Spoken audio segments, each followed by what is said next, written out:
Does it seem like you spend a lot of your time managing dysfunctional behavior on your team? If you want to raise the standard of performance of your team, you'll want to know these 3 steps for setting and enforcing standards.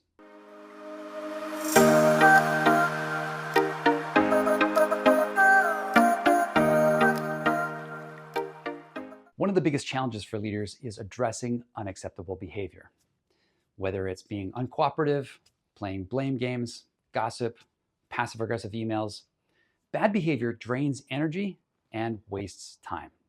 So how do you stop it? I recently witnessed a powerful example of behavior change when my family and I visited Australia. As soon as we hit the freeway, I noticed something odd. Everyone was driving the speed limit.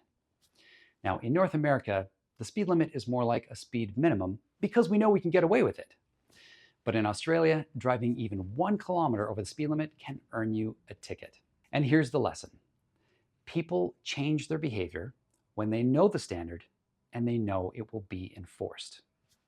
The same is true in leadership. You get the behavior you tolerate. So how do you apply this at work? It comes down to 3 crucial steps.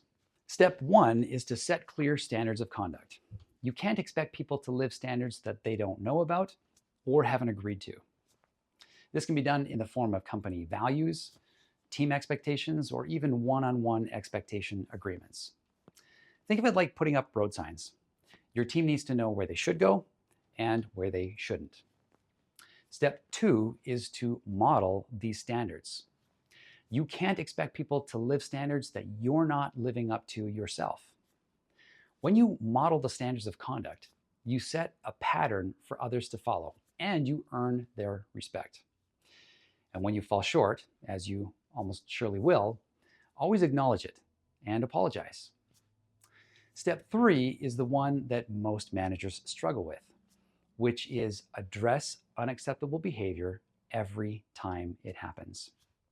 This doesn't have to be confrontational. It can be as simple as, hey, I noticed you did blank. What happened there?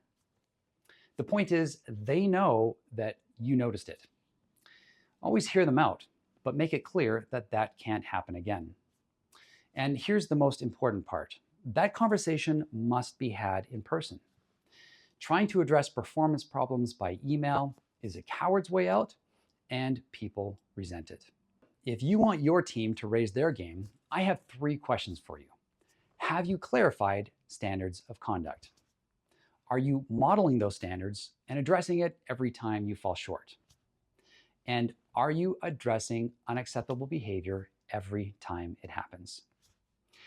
If you want more leadership tips like this, hit subscribe so you can keep elevating others.